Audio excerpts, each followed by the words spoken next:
So hello everyone. आज हम लोग लेक्चर नंबर 8 देख रहे हैं इलेक्ट्रोकेमिस्ट्री का, जिसमें हम लोग नर्स्ट इक्वेशन को अच्छे से पढ़ेंगे। ठीक है, तो बिल्कुल ही निश्चिंत रहना है, ये भी बहुत अच्छे से समझ में आ जाएगा।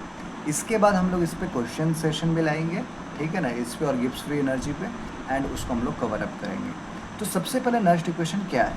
So the Nernst equation is a fundamental equation in electrochemistry. ठीक है ना, ये one of the most important equation है, फंडामेंटल भी है, ठीक है ना, बेसिक भी है, जिससे कि हम लोग क्या क्या चीज़ें कर सकते हैं वो हम लोग देखेंगे अभी। Allows us to calculate electrode potential, इसके थ्रू हम लोग इलेक्ट्रोड पोटेंशियल को निकालते हैं और ईएमएफ ऑफ सेल को भी निकाल सकते हैं at any concentration and condition. ठीक है ना, तो नर्स्ट इक्वेशन क्या हुआ? सो नर्स्ट इक्वेशन एक फंडामेंटल इक्वेशन है जो कि बहुत ही ज़रूरी है इलेक्ट्रोकेमिस्ट्री में। दूसरा चीज़ कि ये अपने को क्या अलाउ करता है? ये अपने को अलाउ करता है कि हम लोग इलेक्ट्रोड पोटेंशियल भी निकाल सके या फिर ईएमएफ ऑफ सेल भी निकाल सके। वो क्वेश्चन के हिसाब से हम लोग देखेंगे कि क्या निकलेगा, ईएमएफ ऑफ सेल निकल पाएगा कि इलेक्ट्रोड पोटेंशियल निकलेगा, वो क्वेश्चन के थ्रू अच्छे से समझ में आ जाएगा, है ना। एट एनी कॉन्सेंट्रेशन और कंडीशन, मतलब कि जैसे देखो स्टैंडर्ड कंडीशन में हम लोग क्या लिए थे? टेम्परेचर लिए थे 25 डिग्री सेल्सियस, हम लोग प्रेशर लिए थे 1 atm या 1 बार, है ना, 1 atm या 1 बार। फिर हम लोग कॉन्सेंट्रेशन लिए थे 1 मोलर। लेकिन यहाँ पर हम लोग कोई भी कंडीशन पे देख रहे हैं, तो ज़रूरी नहीं है कि टेम्परेचर 25 डिग्री ही हो, प्रेशर 1 atm ही और कॉन्सेंट्रेशन 1 मोलर भी हो सकता है कि क्वेश्चन में देखिए टेम्परेचर जो है वो 50 डिग्री सेल्सियस है, तो उस केस में कौन वैलिड होगा? E naught of cell is equal to E R P, E naught R P minus E naught R P again cathode minus anode थोड़ी होगा, वो तो सिर्फ स्टैंडर्ड कंडीशन के लिए होता था ना। तो यहाँ पर नॉन स्टैंडर्ड कंडीशन के लिए कौन आता है? Nernst equation. तो समझ में आ गया नर्स्ट इक्वेशन क्यों आया? नर्स्ट इक्वेशन कोई भी कंडीशन, कोई भी टेम्परेचर, कोई भी प्रेशर के लिए जब ईएमएफ ऑफ सेल निकालना पड़े या फिर इलेक्ट्रोड पोटेंशियल निकालना पड़े, उस केस में नर्स्ट इक्वेशन मार्केट में आ जाता है। क्लियर बात? अब देखो नर्स्ट इक्वेशन क्या होता है। So Nernst equation at any temperature, pressure and concentration कुछ ऐसा होता है कि E is equal to E naught minus 2.303 RT upon NF log of P by R base 10, है ना। तो देखो ये अपने को इस फॉर्मूले को अच्छे से ध्यान में रखना है, ठीक है। बाकी बोर्ड्स वाले जो CBSE बोर्ड्स के होंगे या जैक बोर्ड के होंगे या फिर कोई अदर स्टेट बोर्ड से होंगे, तो ये वाला उतना ज़रूरी नहीं है। इसके बाद जो फॉर्मूला बताएंगे वही 95 या 99% टाइम आप लोग यूज़ करोगे, बट कॉम्पिटिटिव एग्ज़ाम्स के पर्सपेक्टिव से ये बहुत ही ज़्यादा इंपॉर्टेंट अगेन फॉर्मूला है। क्लियर बात है ना। तो देखो E is equal to E naught minus 2.303 RT upon NF log of P by R base 10। अब यहाँ पर कौन क्या क्या है हम लोग एक एक करके अच्छे से समझते हैं। देखो जो E है वो या तो EMF है या तो इलेक्ट्रोड पोटेंशियल है एट एनी टेम्परेचर, प्रेशर या कॉन्सेंट्रेशन। फिर से बोल देते हैं, E क्या है? E EMF ऑफ सेल है या फिर इलेक्ट्रोड पोटेंशियल है कोई भी टेम्परेचर, प्रेशर या कॉन्सेंट्रेशन पे। हम लोग क्वेश्चन के हिसाब से देखेंगे कि असली में अपने को इलेक्ट्रोड पोटेंशियल निकालना है कि EMF ऑफ सेल निकालना है, वो बिल्कुल ही क्वेश्चन पे अपन देखेंगे। नाउ ई नॉट क्या है? तो ई नॉट है EMF या फिर electrode potential eight standard condition. Standard condition कौन कौन से होते हैं? जैसे देखो टेम्परेचर जब 25 डिग्री सेल्सियस रहता है, प्रेशर जब 1 atm या 1 बार रहता है और कॉन्सेंट्रेशन जब 1 मोलर रहता है, उस केस में ई नॉट निकाल दो एंड वही ई नॉट क्या होगा यहाँ पर अपने को पुट करना है, और इसका फॉर्मूला अपने को पता है, E naught of cathode minus E naught of anode. Clear है? क्वेश्चन के थ्रू और अच्छे से समझ में आते चलेगा। अब जो R है, कैपिटल R, वो क्या है? वो है यूनिवर्सल गैस कांस्टेंट। क्लियर बात है ना। तो R को कोई कुछ और मत समझ लेना, है ना। R क्या है? यूनिवर्सल गैस कांस्टेंट है जिसका वैल्यू होता है 8.314। काफ़ी सारे वैल्यू होता है, लगे 0.0821, बट वो क्या यहाँ पर यूज़ करना नहीं। यहाँ पर क्योंकि एनर्जी का बात हो रहा है, यहाँ पर क्योंकि वोल्ट का बात होगा, इसलिए हम लोग जूल वाला पार्ट लेके चलेंगे, दैट इज़ 8.314 जूल पर मोल पर केल्विन। क्लियर बात है ना। तो R भी अपने को पता चल गया। अब N क्या है? R भी पता चल गया ना। अब N क्या है? अच्छा यहाँ पर टेम्परेचर छूट गया क्या लिखना? सो T क्या है? T टेम्परेचर है। क्लियर बात। और टेम्परेचर को किस में रखना अपने को? केल्विन में रखना है। N क्या है? ये भी हो गया हमारा। N है number of electron transferred gained या लॉस्ट, कितना इलेक्ट्रॉन ट्रांसफ़र हुआ है, कितना इलेक्ट्रॉन रिएक्शन के थ्रू गेन हुआ है या कितना इलेक्ट्रॉन लॉस हुआ है, हम लोग वो चीज़ को देखेंगे एंड उसी को बोल देंगे एन। बोलो भाई, क्लियर बात है ना? तो इस वाले चीज़ को हम लोग क्वेश्चन के थ्रू बहुत अच्छे से देखेंगे। नाउ एफ क्या है, कुछ दिन पहले ही, कुछ दिन क्या पिछले लेक्चर में ही देखे थे, जो एफ है वो है फैराडे कांस्टेंट, जिसका वैल्यू होता है 96500 कूलम, जिसका वैल्यू होता है 96500 कूलम। नाउ पी और आर क्या है, ये भी अपना क्लियर हो गया। अब नाउ पी और आर क्या है, सो पी है कॉन्सेंट्रेशन ऑफ प्रोडक्ट और आर है कॉन्सेंट्रेशन ऑफ रिएक्टेंट। तो समझ में आ गया। Again E is equal to E naught minus 2.303 RT upon NF log of P by R base 10। E क्या है, EMF या electrode potential at any condition. E naught क्या है, एट स्टैंडर्ड कंडीशन, ठीक है। R क्या है, यूनिवर्सल गैस कांस्टेंट, जिसका वैल्यू होता है 8.314 जूल पर मोल पर केल्विन, है ना। T क्या है, टेम्परेचर है जिसको केल्विन में रखना है। N क्या है कि कितने इलेक्ट्रॉन ट्रांसफ़र हुए हैं या गेन हुए हैं या लॉस हुए हैं। F क्या है, F एक कांस्टेंट है जिसका वैल्यू होता है 96500 कूलम। P क्या है, कॉन्सेंट्रेशन ऑफ प्रोडक्ट, और R क्या है, कॉन्सेंट्रेशन ऑफ रिएक्टेंट। अपने को पता है ना, रिएक्टेंट ये साइड होता है लेफ्ट साइड, उसी से कोई प्रोडक्ट बनता है, तो दोनों को कॉन्सेंट्रेशन को अपने को बस लिख देना है, ठीक है बात। अब इसके बाद जो हम लोग देखने वाले हैं वो देखने वाले इसी का भाई या इसी से इंड्यूस्ड एक फार्मूला, जो कि 99 या 95% टाइम आप लोग यूज़ करोगे। क्लियर बात है ना? तो बिल्कुल ही ध्यान रखना। जैसे देखो, ये जो है, मान लेते हैं, एकदम ध्यान देना यहाँ पर, ठीक है ना। हम लोग को के पास क्या था, E का वैल्यू था E naught minus 2.303 RT upon NF log of P by R base 10, यही था ना। अब देखो, मान के चलो कि टेम्परेचर को तुम दे दो 25 डिग्री सेल्सियस या 298 केल्विन, अगर टेम्परेचर को तुम फिक्स कर दी, R का वैल्यू तो फिक्स ही है ना, 8.314 जूल पर मोल पर केल्विन, इसको भी यहाँ पर पुट कर दो।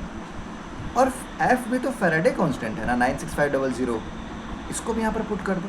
तो अगर हम लोग R का वैल्यू, क्योंकि अपने को पता है फैराडे कांस्टेंट का वैल्यू अपने को पता है, और क्वेश्चन में दे देगा कि टेम्परेचर 25 डिग्री सेल्सियस है, तो अपने को तीनों का वैल्यू तो कांस्टेंट मिल गया ना, इस तीनों का वैल्यू अपने को कांस्टेंट मिल गया, इसको यहाँ पर पुट कर दो।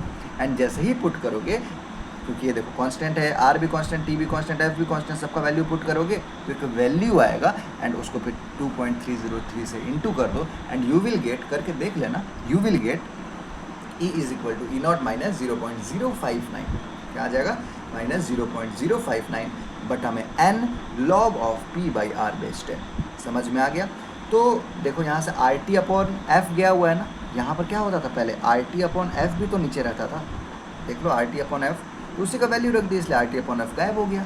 तो अब हमने अपने पास क्या फार्मूला आ गया, E is equal to E naught minus 0.059 by N log of P by R base 10। Clear है ना?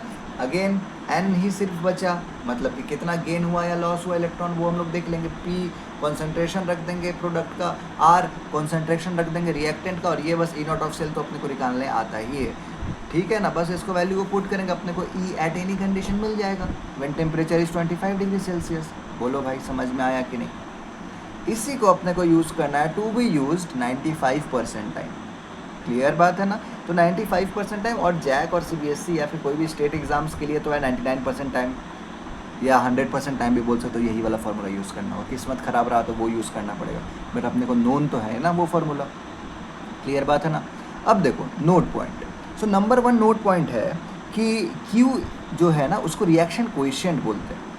क्लियर है ना? कभी कभार क्या होता है ना कि E is equal to E naught minus 0.059 upon N log base 10 और Q लिख देता है, तो आदमी टेंशन में आ जाता है कि Q क्या है। तो Q आज से ध्यान रखना, टेंशन में आने का कोई ज़रूरत नहीं है, कि जो Q है वो है रिएक्शन कोएफिशिएंट, जिसका वैल्यू होता है P upon R। P upon R को ही हम लोग Q बोलते हैं, समझ में आ गया? एंड इसीलिए P बाई R की जगह हम लोग Q लिख देते हैं, बात ख़त्म, ठीक है। अगला नोट देखो क्या है, pure solid and pure liquid का कॉन्सेंट्रेशन 1 होता है। प्योर लिक्विड और प्योर सॉलिड और प्योर लिक्विड का कॉन्सेंट्रेशन कितना होता है? 1 होता है। और इसको क्वेश्चन के थ्रू ज़्यादा अच्छे से समझ में आएगा। क्लियर बात है ना? तो इसको एक बार हम लोग क्वेश्चन के थ्रू देख लेते हैं। क्वेश्चन बोला है कि find the reduction potential and oxidation potential of Fe2 plus 0.01 molar से Fe solid at 25 degree Celsius. Clear बात है? मतलब अपने को स्टैंडर्ड कंडीशन तो नहीं दिया है, सिर्फ टेम्परेचर 25 डिग्री सेल्सियस दे दिया है, जिससे कि अपने को समझ में आया कि फॉर्मूला तो यही वाला लगेगा। टेम्परेचर अगर 28 डिग्री सेल्सियस रहता तो कौन सा फॉर्मूला लगता? पीछे वाला, बट क्योंकि टेम्परेचर दे दिया 25 डिग्री सेल्सियस तो यही वाला फॉर्मूला लगेगा। तो सबसे पहले अपने को रिडक्शन पोटेंशियल निकाला, मतलब कि क्या ये इलेक्ट्रोड पोटेंशियल ही पूछ रहा है? बिल्कुल पूछ रहा है ना इलेक्ट्रोड पोटेंशियल। और हम लोग जब ये चीज़ को डिस्कस ही किए थे वहाँ पर ही हम लोग देखे थे ना कि इससे EMF ऑफ सेल भी निकल सकता है और इलेक्ट्रोड पोटेंशियल भी निकल सकता है। तो कुछ नहीं, यहाँ पर इलेक्ट्रोड पोटेंशियल निकालना होगा। समझ में आ गया? अगला क्वेश्चन जो करेंगे उसमें EMF ऑफ सेल निकालना होगा, तो देखेंगे कि एक ही फार्मूला से दोनों चीज़ कैसे कैसे निकल सकता है। क्लियर बात है ना? तो चलो देखो, find the reduction potential and oxidation potential of Fe2 plus 0.01 molar से Fe solid at 25 degree Celsius. फिर जो दिया हुआ है स्टैंडर्ड कंडीशन पे E0, वो दिया हुआ है Fe2 प्लस से Fe, जो कि दिया हुआ माइनस 0.45 वोल्ट। तो सबसे पहले तो ऐसे क्वेश्चन में ना लिख दिया करो कि पहले दिमाग में आ गया ना कि अच्छा भाई यहाँ पर ना इलेक्ट्रोड पोटेंशियल पूछा है एंड नॉन स्टैंडर्ड कंडीशन है, सिर्फ टेम्परेचर 25 डिग्री सेल्सियस है, तो फार्मूला तो ये वाला यूज़ होगा। तो इस फार्मूला को लिख लो और फार्मूला को एकदम ही लिखते चलना, 20 बार लिखो, 50 बार लिखो, 100 बार, 1000 बार, लेकिन लिखते चलना, तभी जाके वो चीज़ अच्छा हो पाएगा। और इससे क्वेश्चन तो आना ही है यार, नेक्स्ट इक्वेशन से नहीं आएगा तो कहाँ से आएगा? क्लियर बात? अब देखो, सबसे पहले अपने को E0 मिल जाए, N मिल जाए, P मिल जाए, R मिल जाए तो मज़ा आ जाए। नहीं आएगा मज़ा? आ जाएगा मज़ा। तो ठीक है, E0, अच्छा जी, E0 का जो वैल्यू है, E0 का जो वैल्यू है वो कैसे निकलेगा? क्या अपने को सपोज हम लोग सबसे पहले रिडक्शन पोटेंशियल निकालेंगे, ठीक है ना? हम लोग रिडक्शन पोटेंशियल निकाल रहे हैं, तो E0 RP क्या दिया हुआ है? देखो तुम, ये देखो रिडक्शन हो रहा है ना, 2 इलेक्ट्रॉन को वो ले रहा है, और लेना ही इलेक्ट्रॉन का लेना को ही तो रिडक्शन बोलते हैं। तो ये रिडक्शन पोटेंशियल है एट स्टैंडर्ड कंडीशन, मतलब कि माइनस 0.45 वोल्ट। बता भाई, सही समझ में आ गया? N क्या है? देखो 2 इलेक्ट्रॉन ले रहा है ना, 2 इलेक्ट्रॉन ले रहा है, मतलब कि 2 इलेक्ट्रॉन का गेन हुआ है ना। और पहले ही देखे थे N क्या होता है? Number of electron transferred, gain या फिर लॉस्ट। तो यहाँ पर 2 इलेक्ट्रॉन ले रहा है तो गेन वाला पार्ट देखे तो कितना इलेक्ट्रॉन ले रहा है? 2 इलेक्ट्रॉन। तो हमारा N का वैल्यू क्या हो गया? 2 हो गया। क्लियर बात है? अच्छा जी, P/R, तो P का कॉन्सेंट्रेशन क्या है? तो चलो देखते हैं फिर P का कॉन्सेंट्रेशन क्या है।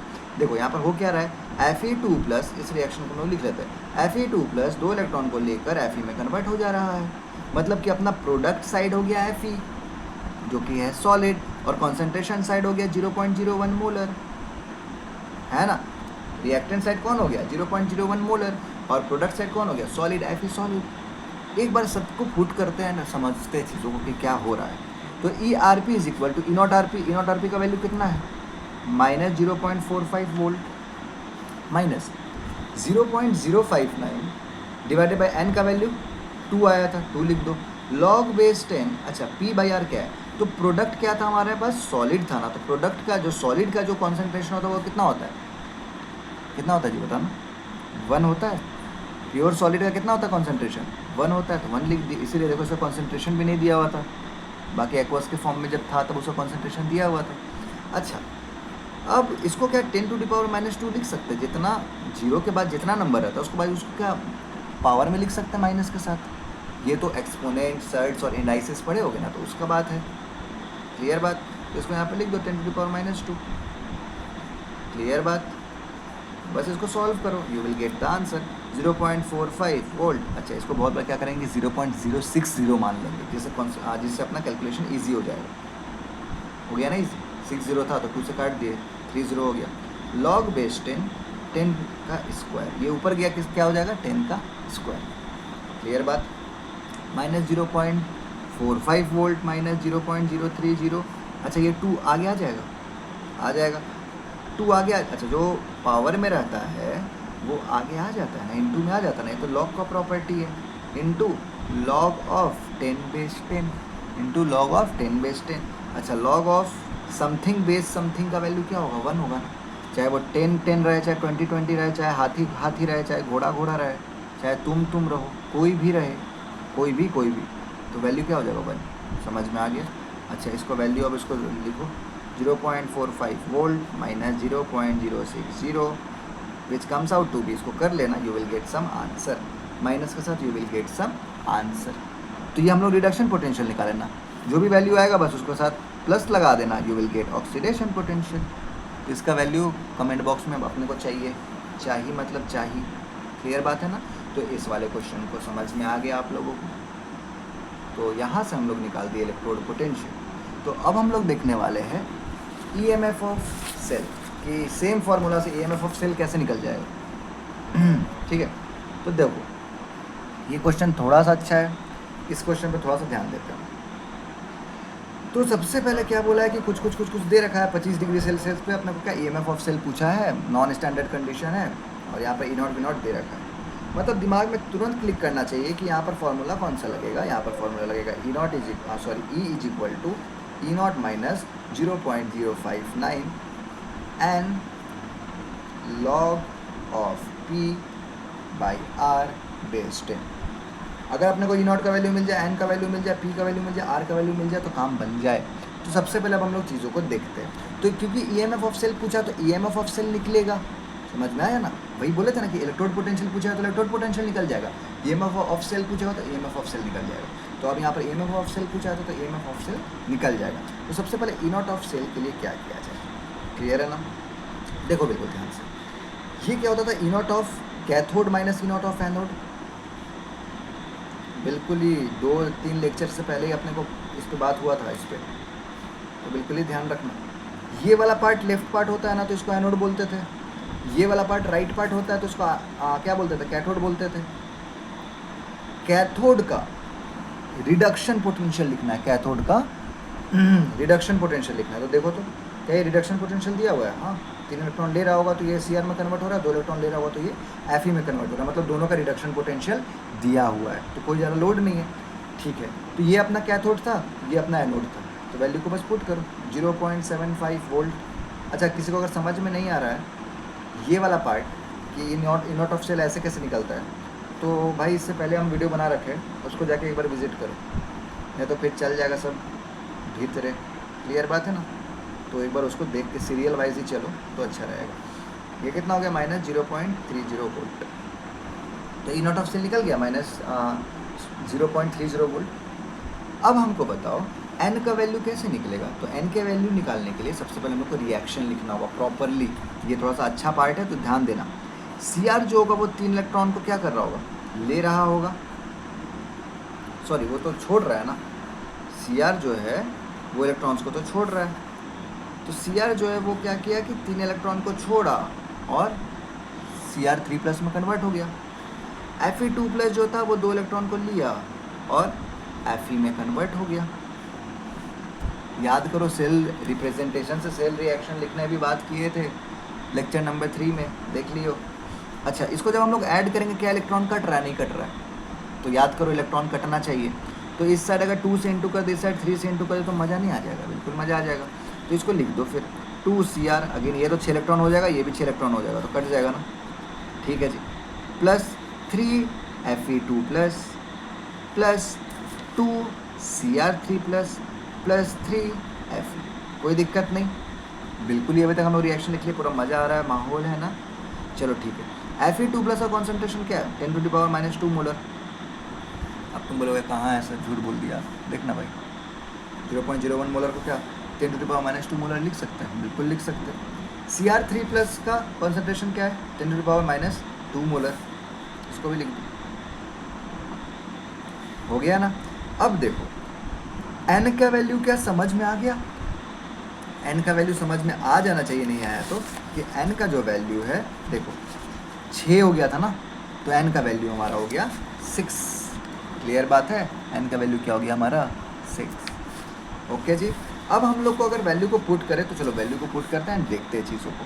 तो E of cell is equal to E0 of cell minus 0.059 by N log of P/R base 10, ठीक है। अब देखो E0 ऑफ सेल का वैल्यू क्या आया था माइनस 0.30 वोल्ट, माइनस 0.05 को 0.059 ही रहने दो ना। एन का वैल्यू हम लोग जस्ट निकाले थे 6।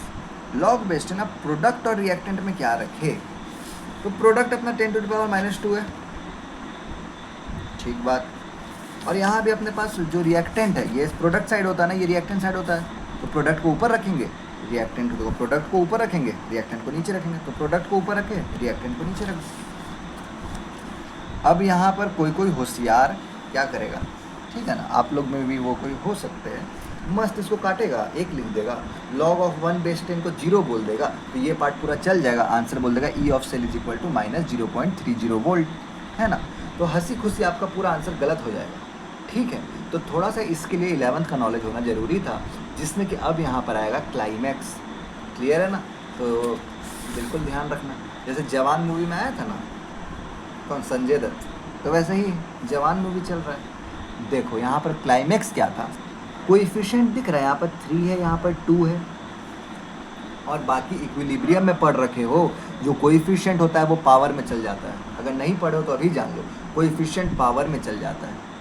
डन है जी, कोएफिशिएंट कहाँ चल जाता है, पावर में। अब किसी लोग को आपत्ति हो जाएगा कि नहीं सर आप तो झूठ बार बार बोल दिए, अब बताइए कि यहाँ पर तो आप पावर में नहीं रखे थे, यहाँ पर आप जो प्रोडक्ट और रिएक्टेंट को जो रखे थे, तो ये तो 1 1 रखे थे। अबे होशियार, इस रिएक्शन को देखो, Fe2+ क्या था, 2 इलेक्ट्रॉन को ले रहा था और Fe में कन्वर्ट हो रहा था ना, दिखा कि सब दोनों के आगे 1 1 है कोएफिशिएंट, इसलिए तो 1 1 लगाए ना, समझ में आ गया। चलो, तो वैसे यहाँ पर क्या है, यहाँ पर 3 है, यहाँ पर 2 है ना, बस ऊपर रख देने का। अच्छा सर सॉलिड को काहे नहीं रखेंगे, क्योंकि सॉलिड का कॉन्सेंट्रेशन तो 1 1 होता है। चलो ठीक है, तुम्हारे लिए रख देते, अब रख दिया जाए, तो 1 1, बात खत्म, क्लियर है ना। अब देखो प्रोडक्ट वाले साइड क्या है, पावर में 2, रिएक्टेंट वाले साइड क्या है, पावर में 3, तो यहाँ पर 2 लिख दो, यहाँ पर 3 लिख दो। अब बुझाया, ये हमारा प्रॉपर, अब यहाँ से आंसर आ जाएगा। अब तो यहाँ से तुम लोग होशियार है, यहाँ से निकाल देगा, इसको काटो ना, 0.010 आ जाएगा, लॉग ऑफ 10⁻, ये इंटू हो जाता था ना, 10⁻⁻4, यहाँ 10⁻⁻6, ये 10⁻⁻6 ऊपर चल जाएगा, 10⁻2 हो जाएगा, क्लियर बात। 0.010 लॉग ऑफ 10⁻²। अब सोच के देखो, 2 आगे आ जाएगा इंटू में, 2 आगे आ जाएगा इंटू में, तो 0.010 इंटू 2 लॉग ऑफ 10/10 क्या हो जाएगा, 1। ये इसका वैल्यू क्या होता है, 1 हो जाएगा, तो यू विल गेट -0.020। तो यही हमारा क्या हो जाएगा, आंसर आ जाएगा। बता भाई, क्लियर हो गया। जो भी इसका आंसर आएगा, इसको माइनस तो कर लोगे ना, आई मीन माइनस माइनस तो क्योंकि प्लस हो जाता है ना, माइनस का साइन रहेगा, जो भी आंसर आएगा वो आंसर आ जाएगा। डन है जी। तो ज़्यादा लोड नहीं लेना है, चीज़ें यहाँ पर अभी ख़त्म नहीं हुई है। इसके बाद हम लोग एक सेशन लाएंगे, लेक्चर नंबर 9। लेक्चर नंबर 9 में हमारा रहेगा questions on Nernst equation and Gibbs free energy का भी कुछ क्वेश्चंस कर लेंगे, क्लियर है ना। तो बिल्कुल ही आप लोग ध्यान रखना, हम लोग क्वेश्चंस करेंगे भर भर के एंड चीज़ों को आगे लेके जाएंगे। तो बस इसके बाद जस्ट शी चालू होने वाला है एंड फिर इलेक्ट्रोलाइटिक सेल चालू होने वाला है, तो चैप्टर कंप्लीट हो जाएगा। बाकी ध्यान से पढ़ते रहे और देखते रहे बिग बॉस, ठीक है। चल ठीक है, बाय बाय।